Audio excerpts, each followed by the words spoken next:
They involve highly distorted love and hate, and they are especially bold. For instance, a foster father defiles his foster daughter, a stepson has an affair with his stepmother, and a husband is unfaithful. These things may seem to completely upend conventional values. Honestly, if you read this book closely, you may feel uncomfortable, easily angered, confused, and quick to judge, calling one character a scoundrel and another weak. But that's precisely the value of a classic.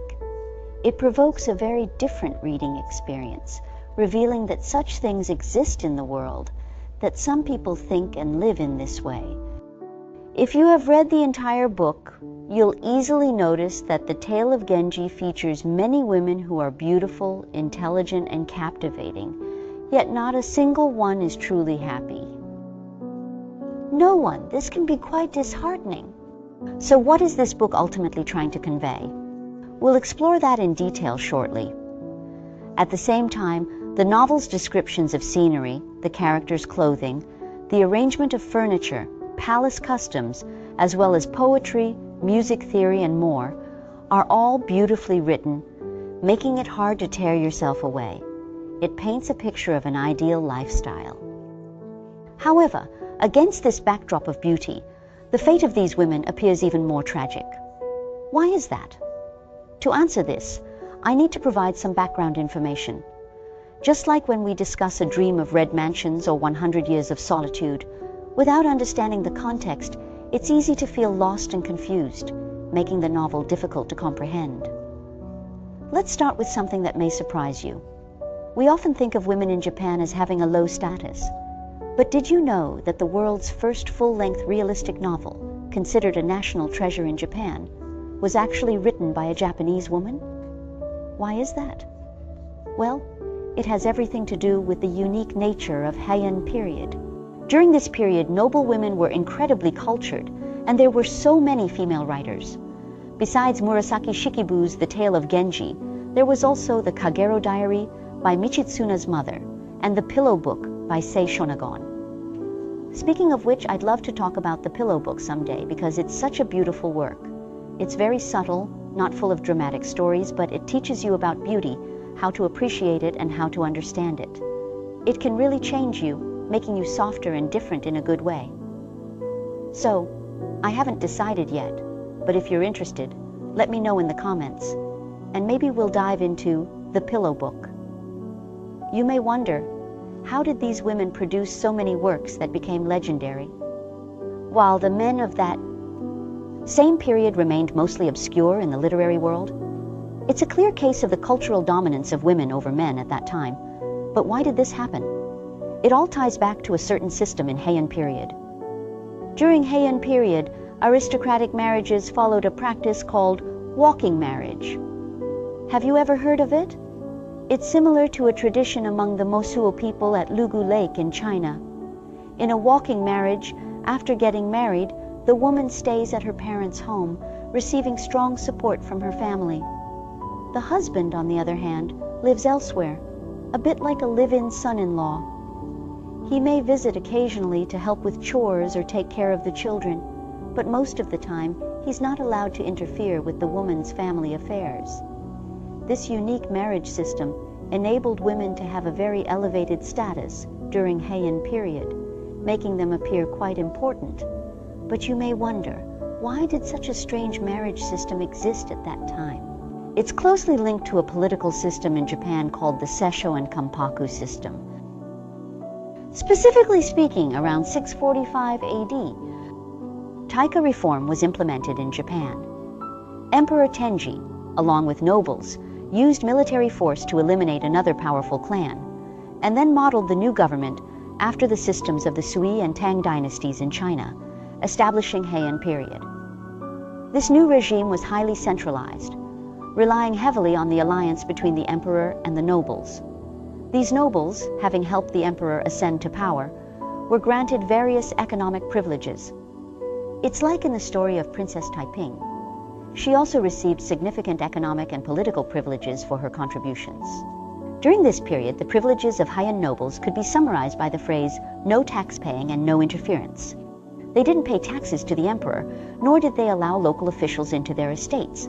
This made them incredibly powerful, with wealth rivaling that of the state. Over time, these nobles became so rich and powerful that they could challenge imperial authority, so they posed a formidable threat. By the mid-9th century, about a century and a half after the capital moved to Heian-kyo, the great nobles, especially the Fujiwara clan, had the emperor at their mercy. These rich and powerful nobles consolidated their status by marrying their daughters into the imperial family. Once their daughters gave birth to a prince, they could bring both daughter and grandson home, where the prince and his mother would live. When the prince grew up, he would naturally ascend to the throne, thus securing the family's influence.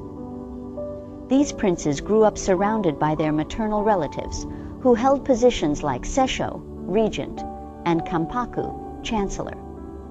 What's a Sessho? It's someone who governs when the emperor is too young to rule himself, essentially a regent. If the emperor is an adult but still needs assistance, the role is called Kampaku. No doubt someone who has been controlling you since childhood will continue to influence you when you hold power. If they have some ideas, you'll probably have to consider about their words. Once you understand this political system, it becomes clear that the practice of walking marriage among Heian nobles did not aim at respecting women. It was about keeping their daughters firmly under their control. So, while women in Heian period appeared important, they were actually pawns in political power struggles. Nobles competed to send their daughters to the palace to secure political gains. In reality, these women's importance was a result of this marriage-dependent Sessho system, making them political sacrifices rather than truly empowered figures. In this environment, nobles were eager to send their daughters to the palace to gain political leverage. This led to nobles placing great importance on the education of their daughters, making Heian noble women highly cultured. In the Tale of Genji, we see these vividly portrayed women gentle, beautiful, and multi-talented. Their lives revolved around blending incense, reading ancient texts, painting, singing, mastering intricate etiquette, and cultivating a keen and sensitive inner world. It's no exaggeration to say that every female character in the Tale of Genji is delightful. But when you compare them to the male characters, you start to understand the famous line from A Dream of Red Mansions, where Jia Baoyu says, "Men are made of mud, filthy and foul-smelling." This contrast reveals the root of the tragedy. In the Tale of Genji, every female character ultimately meets a tragic end, since their apparent importance was not genuine empowerment. The foul-smelling noblemen used these women as tools for political gain, like pawns for fathers and brothers seeking to secure their status. Not a single woman in the story controls her destiny. They all remain dependent on men, subjected to the vicissitudes of life. And so, they are doomed to be unfortunate. This book boldly and intricately depicts romantic relationships, while it also shows that women in that period had no way to escape their fates. So, why do modern readers still turn to the Tale of Genji? The answer lies in its connection to Heian period. In this unique historical period, have you ever noticed that the story isn't just about nobles or imperial power? We're far removed from those systems now. So what does it really depict? It shows social relationships, the web of personal connections that supported the Sessho system. Middle-ranking nobles married into the Sessho clan, and lower-ranking nobles married into middle-ranking families. This meant that a girl's marriage had to be to a family slightly better than her own to be considered respectable.